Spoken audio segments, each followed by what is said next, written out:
नमस्कार दोस्तों, success study Baloda YouTube channel में आपका स्वागत है।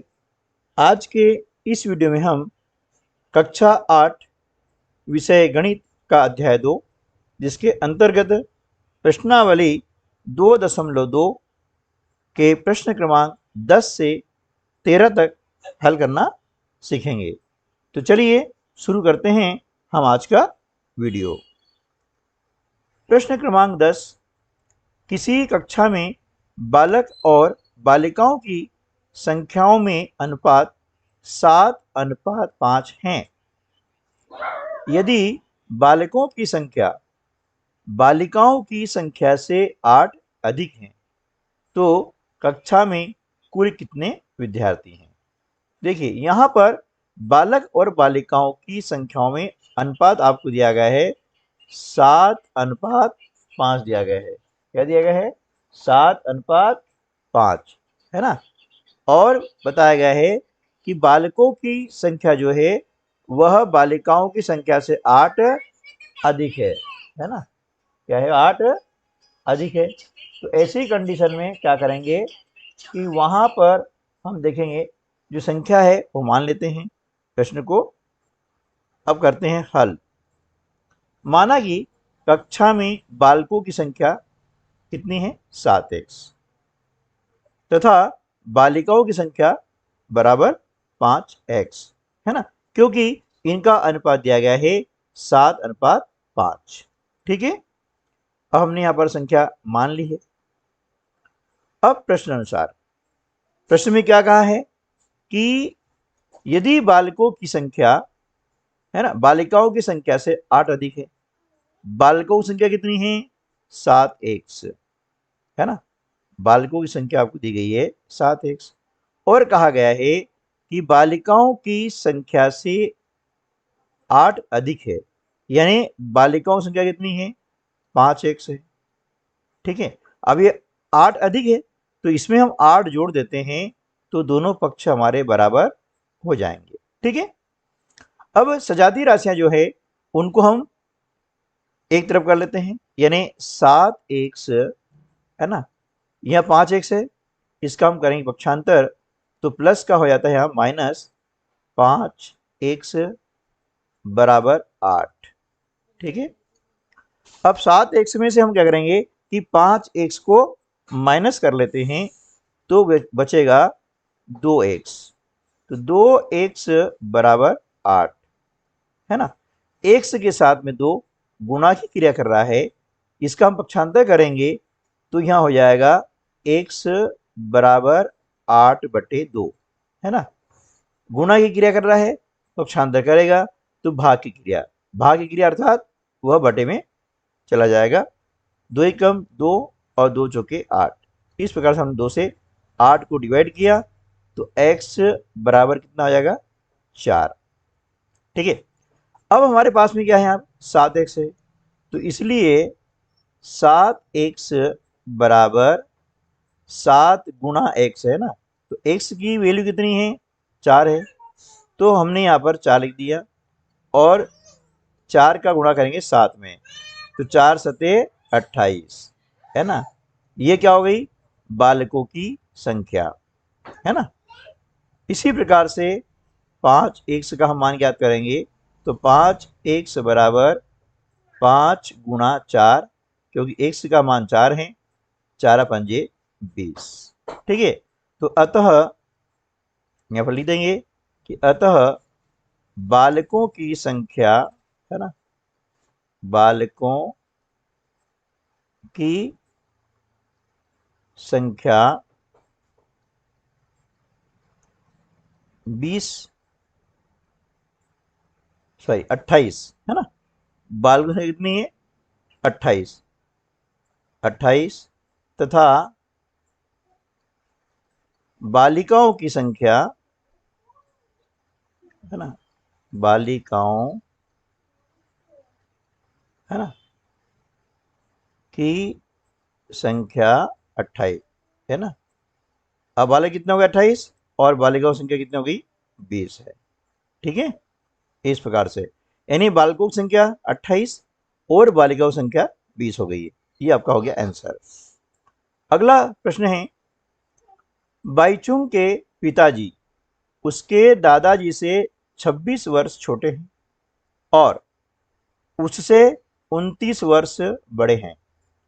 यदि उन तीनों की आयु का योग 135 वर्ष है तो उनकी आयु अलग अलग ज्ञात कीजिए। अब इसका कर लेते हैं हल। तो माना कि बाईचुंग की आयु कितनी, x वर्ष है, ठीक है। तो बाईचुंग के पिताजी की आयु कितनी हो जाएगी, x धन 29 वर्ष, है ना, क्योंकि उससे बड़े हैं। और बाईचुंग के दादाजी की आयु हो जाएगी x धन 29 धन 26 वर्ष, ठीक है ना, क्योंकि पिताजी जो है इनसे क्या है 26 वर्ष दादाजी से छोटे हैं, इसलिए दादाजी की आयु निकालेंगे तो 26 वर्ष में जोड़ देंगे, 29 और 26 जोड़ते हैं तो आता है 55। अब प्रश्न अनुसार क्या कहा गया है कि इन तीनों की आयु का योग कितना है, 135 वर्ष। तीन कौन कौन है, पहला है बाईचुंग, इसकी आयु कितनी है, x, हमने यहां पर लिखी x, योग यानी जोड़। बाईचुंग के पिताजी की आयु कितनी है, x धन 29, हमने यहां लिख दिया x धन 29, ठीक है ना, धन बाईचुंग के दादाजी की आयु कितनी है, x धन 55 वर्ष, ये हमने लिखा यहां पर x धन 55। अब तीनों की आयु कितनी हो गई है, हमें यहां दिया गया है इन तीनों की आयु का योग 135 वर्ष, ये हमने लिखा यहां पर 135, ठीक है। अब जो सजाती राशियां हैं इनको जोड़ लेते हैं, x और x, 2x और x, कितना हो गया 3x, ठीक है, धन अब 29 और 55 को जोड़ेंगे तो 9 और 5 14 के 4, हासिल का 1, 2 और 1 3, 3 और 5 8, ये हो गया 84 बराबर 135, ठीक है। अब 3x बराबर हो जाता है 135 माइनस 84 यानी 84। अब 135 में से हम क्या करेंगे, 84 माइनस कर देंगे तो कितना बचेगा, यहां बच जाता है 51। तो x बराबर हो जाएगा 51/3, है ना, 3 से 51 को हम डिवाइड करते हैं, 3 एकम 3 और 3 सत्ते 21, यानी x बराबर 17 वर्ष। यह किसकी आ गई, ये आयु आ गई आपकी बाईचुंग की, है ना। अब इसी प्रकार से हम निकालेंगे x धन 29 का मान, तो x धन 29 बराबर x का मान कितना है 17, ये लिखा 17 धन 29। अब 17 और 29 को हम जोड़ देते हैं, 9 और 7 16 के 6, हासिल का 1, 2 और 1 3 और 1 4, 46 वर्ष। ये किसकी आ गई, ये आ गई बाईचुंग के पिताजी की आयु आ गई।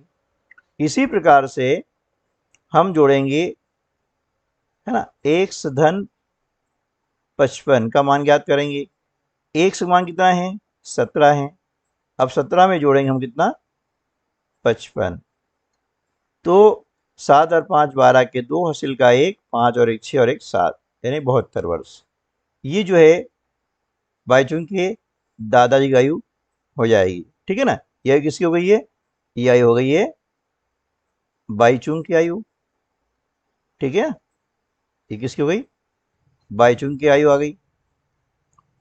और यह बाईचुंग के पिताजी की आयु हो गई है, ठीक है ना, ये, और उसके पश्चात ये आयु हो गई है बाईचुंग के दादाजी की आयु, ठीक है। इस प्रकार से तीनों की आयु हमने यहां पर ज्ञात कर ली है, ये हमारा आंसर हो गया है।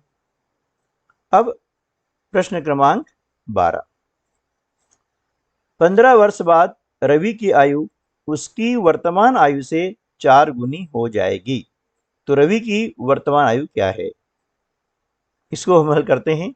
और माना कि रवि की आयु वर्तमान आयु कितनी है, x वर्ष है, ठीक है ना। अब 15 वर्ष के बाद में रवि की आयु कितनी हो जाएगी, x धन 15 वर्ष। बाद में जो आता है बाद शब्द, तो इसमें हम जोड़ते हैं, धन का चिन्ह लगाते हैं, ठीक है ना, और पहले आता है तो माइनस करते हैं। अब प्रश्न अनुसार क्या बोला है कि 15 वर्ष बाद रवि की आयु उसकी वर्तमान आयु से 4 गुनी हो जाएगी। अब वर्तमान आयु कितनी है, x वर्ष है, ठीक है। अब 15 वर्ष बाद कितनी है, x धन 15 है, ठीक है। अब आपको ये कहा गया है कि यहां पर रवि की आयु 15 वर्ष बाद कितनी हो रही है, वर्तमान आयु से 4 गुना, ये 4 गुना हो रही है, तो इसमें हम 4 का गुणा यदि कर देते हैं तो दोनों पक्ष बराबर हो जाते हैं, ठीक है। अब जो राशि सजाती हैं इनको हम पक्षांतर कर लेते हैं, तो x ये प्लस का है, ये हो जाएगा माइनस बराबर 15, है ना। तो 4x में से हम x क्या करेंगे, माइनस कर देंगे, तो कितना बचेगा, 3x, 3x बराबर 15, ठीक है ना। इसलिए x बराबर हो जाएगा 15/3, 3 एकम 3, 3 पंजे 15, यानी x बराबर हो गया 5 वर्ष। ये आ गई रवि की वर्तमान आयु, है ना, ये क्या हो गई, रवि की वर्तमान आयु ज्ञात हो गई, ठीक है, वर्तमान आयु, ये हमारा आंसर आ गया। अब इसकी हम जांच भी कर सकते हैं, है ना। अब जांच कैसे करेंगे, देखिए यहाँ जांच का कहा नहीं गया है, लेकिन हमारा उत्तर सही है या गलत है इसकी हम जांच कर सकते हैं। क्या बोला है कि 15 वर्ष बाद उसकी आयु वर्तमान आयु से 4 गुनी हो जाएगी। वर्तमान आयु कितनी है, 5 वर्ष है। अब देखिए 15 में 15 5 जोड़ा, है ना, कितना हो गया, 20, है ना। अब ये वर्तमान आयु से 4 गुनी हो गई, वर्तमान आयु कितनी है, 5 है, इसमें 4 का गुणा करा, कितना हो गया, 20, यानी दोनों ये पक्ष बराबर हो गए हैं, इसलिए हमारा उत्तर बिल्कुल सही है। इस प्रकार से हम जांच भी कर सकते हैं, ठीक है ना, कि हमारा उत्तर सही है या गलत है। ठीक है दोस्तों, नेक्स्ट क्वेश्चन लेते हैं। एक परिमेय संख्या को 5/2 से गुणा कर 2/3 जोड़ने पर -7/12 प्राप्त होता है, तो वह संख्या ज्ञात कीजिए। इसका हल करते हैं और माना कि वह संख्या x है, क्योंकि जो संख्या हमें ज्ञात नहीं है, अज्ञात है, अननोन है, उसे हम x मानते हैं। अब हम कर लेते हैं प्रश्नानुसार कि एक परिमेय संख्या को 5/2 से गुणा किया, यानी देखिए x को हमने गुणा किया, किससे किया, 5/2 से, ठीक है। फिर इसमें 2/3 जोड़ा, इसमें क्या करा हमने, ये धन 2/3 जोड़ा, जैसा प्रश्न में कहा गया है वैसे हम करेंगे, तो हमें -7/12 प्राप्त होता है, ठीक है, ये हो गया। अब एक से गुणा करेंगे 5 में, ये हो जाता है 5x/2 धन 2/3 बराबर -7/12, ठीक है। अब यह 2, 3 और 12 इसका हम निकालते हैं एलसीएम, तो 2, 3, 12 का एलसीएम निकालेंगे तो एलसीएम आता है 12, ठीक है ना। 2 का भाग लगाते हैं 12 में, कितनी बार जाता है, 6 बार। 6 का गुणा करेंगे हम 5x में, तो 6 पंजे 30x, ठीक है ना। धन 3 का भाग लगाते हैं 12 में, 3 चौके 12, 4 बार भाग जाता है, 4 का गुणा करेंगे 2 में, 4 दूनी 8 बराबर 12 का भाग हमने 12 में लगाया, एक बार जाता है, और 1 का गुणा करते हैं -7 में, तो यहाँ आ जाता है -7। जब दोनों पक्ष का हम एलसीएम निकाल लेते हैं तो नीचे संख्या कट जाती है, अर्थात हमारे पास में जो समीकरण है वह ये मिल जाएगा 30x धन 8 बराबर -7। अब 30x बराबर -7 अब +8 का हम करते पक्षांतर, तो यह हो जाएगा -8। 30x बराबर, दोनों संख्याएं माइनस माइनस की है, जुड़ जाती है और चिन्ह भी माइनस आता है। 7 और 8 होते हैं 15, ठीक है ना। तो x बराबर हो जाएगा -15/30। अब 15 और 30 आपस में कट जाते हैं, 15 कम 15 और 15 दूनी 30। तो इस प्रकार से x की वैल्यू क्या हो जाएगी, -1/2, ठीक है ना। क्या हो जाएगी, -1/2। अतः लिख देंगे यहाँ पर कि अतः अभीष्ट संख्या